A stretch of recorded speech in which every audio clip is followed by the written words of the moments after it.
Salut YouTube. Rentrez, rentrez. Merci. Bon, là on est à Sofia, dans notre petit appartement bulgare.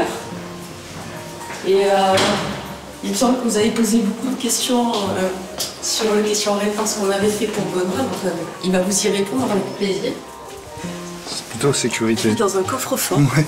Salut à tous, c'est Benoît Saint-Denis alias God of War et vous êtes sur la chaîne YouTube des Saint-Denis. Os. Pas un seul mec en moins de 70 qui fait 3 x 5 avec moi. Et je vais vous le prouver, étape par étape. Je viendrai défendre la ceinture de l'UFC à Paris lorsqu'elle sera autour de ma taille. Quand j'avais 16 ans, je savais que je voulais faire les forces spéciales. Je voulais avoir une maîtrise de la violence, des rapports de force, être dans l'excellence dans ce domaine-là, être un guerrier pour juste côte. Je voulais vivre du fait d'être un guerrier.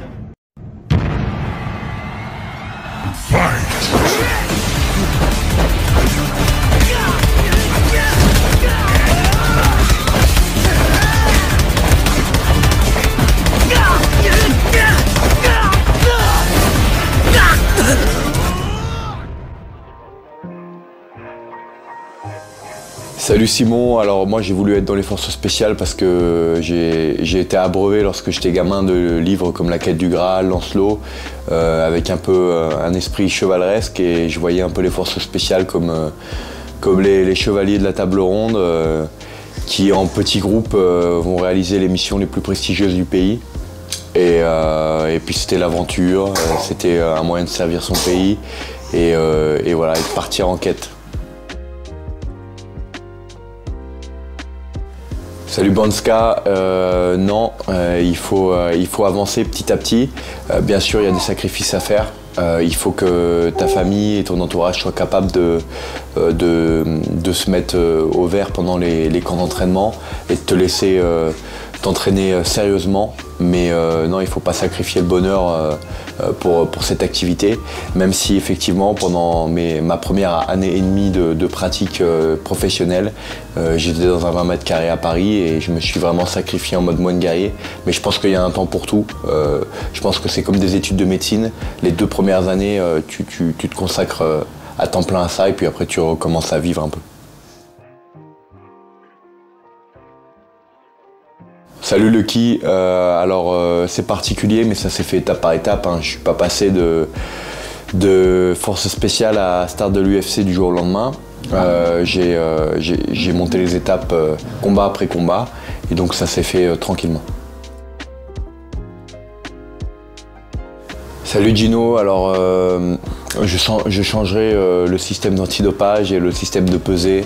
J'éviterai aux combattants de cutter et j'essaierai d'avoir un sport le plus propre possible parce que c'est déjà un sport qui naturellement est très difficile.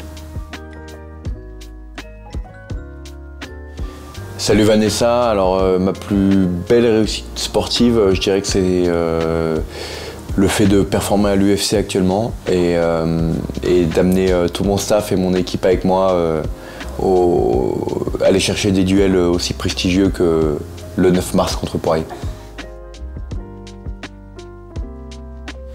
Salut Aymeran, alors ça dépend si on vient de combattre ou pas, mais lorsque je suis loin d'un combat, j'essaye de m'entraîner au minimum 1 fois par jour et de temps en temps 2 fois. Salut Chris, j'ai le bonheur d'avoir Madame Saint-Denis qui m'accompagne partout avec notre petite et qui se sacrifie notamment pendant les camps d'entraînement à fond pour me permettre de m'entraîner et de suivre le rythme et d'être prêt. Et voilà, elle a accepté ça en s'engageant avec un combattant et j'essaie de lui rendre l'appareil hors période de combat. Alors salut Chris, oui, quand j'ai commencé bien sûr il y a un stress de par les enjeux, l'envie de bien faire, mais au fur et à mesure avec l'expérience ce stress il s'atténue et aujourd'hui je suis épanoui dans l'octogone et je me sens bien. Salut Mathieu, oui la médiatisation c'est un paramètre qu'on apprend à gérer au jour le jour avec ma femme, avec le manager et les coachs, c'est assez nouveau et ça pose des nouvelles problématiques comme des nouvelles opportunités et il faut être capable de les amadouer. Salut Marjules, bah écoute, n'importe quel club avec des coachs de qualité, voilà, aujourd'hui en France il y en a un peu partout, donc essaye de te renseigner un peu et de prendre le meilleur club de MMA de ta ville. Salut Conrad, bah il faut rester concentré, réaliser pourquoi tu fais tout ça et puis y aller quoi, et mettre un pas devant l'autre.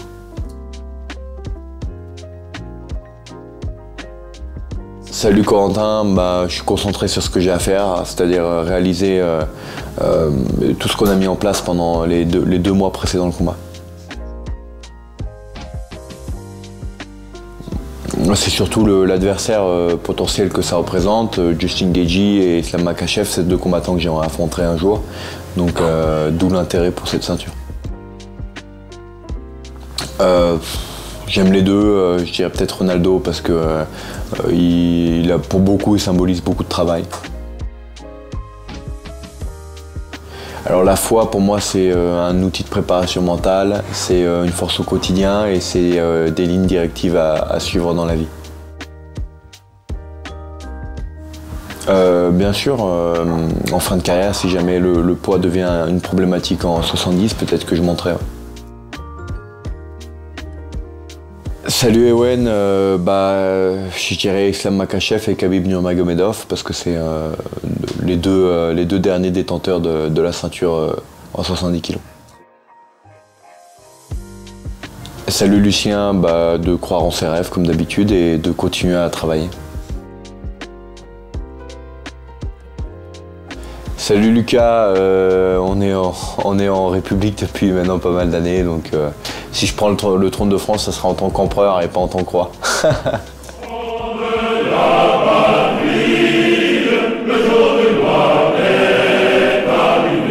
Et on se retrouve le 9 mars bien sûr pour la guerre contre Dustin Poirier. Os.